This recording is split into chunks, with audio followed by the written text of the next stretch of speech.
আসসালামু আলাইকুম ওয়া রাহমাতুল্লাহি ওয়া বারাকাতুহু। আপনি কি আপনার ছেলের জন্য ইসলামিক সুন্দর নাম খুঁজতেছেন? তাহলে এই ভিডিওটি আপনার জন্য। এই নামগুলো রাখলে আপনার সন্তান ভবিষ্যতে গর্ববোধ করবে। তো চলুন নাম এবং নামের অর্থ জেনে নেই।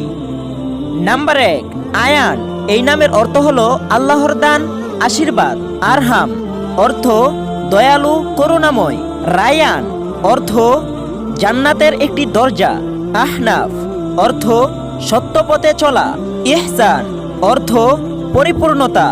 মিকাইল অর্থ আল্লাহর একজন ফেরেশতা। তামিম অর্থ পরিপূর্ণ শক্তিশালী। নাবিল অর্থ ভদ্র। হামজা অর্থ সাহসী। জায়েদ অর্থ বুদ্ধিপ্রাপ্ত। আরসালান অর্থ সাহসী সিংহ। ফাহিম অর্থ বুদ্ধিমান। আদনান অর্থ সম্মানিত আরব বংশধর। সাবিত অর্থ অটল। রাশেদ অর্থ সৎপথ প্রাপ্ত। মাহিন অর্থ শক্তিশালী। আফনান অর্থ জান্নাতি গাছের ডালপালা। ইলহাম অর্থ আল্লাহর পক্ষ থেকে প্রেরণা। সামির অর্থ রাতের আলোপচারী। মাহাদি অর্থ সঠিক পথে পরিচালিত। রাহাত অর্থ শান্তি, আরাম।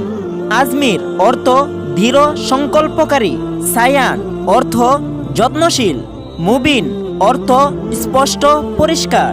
ইমরান অর্থ সমৃদ্ধি। তো বন্ধুরা, আজকের ভিডিও এই 25টি নাম নিয়ে। এই 25টি নামের মধ্যে যদি তুমি একটা নামও পছন্দ করে থাকো তাহলে অবশ্যই চ্যানেলটি সাবস্ক্রাইব করে রাখবা এবং ছেলেদের নাকি মেয়েদের নাম নিয়ে আসবো তাও কমেন্টে বলে দিবা। তো আল্লাহ হাফেজ।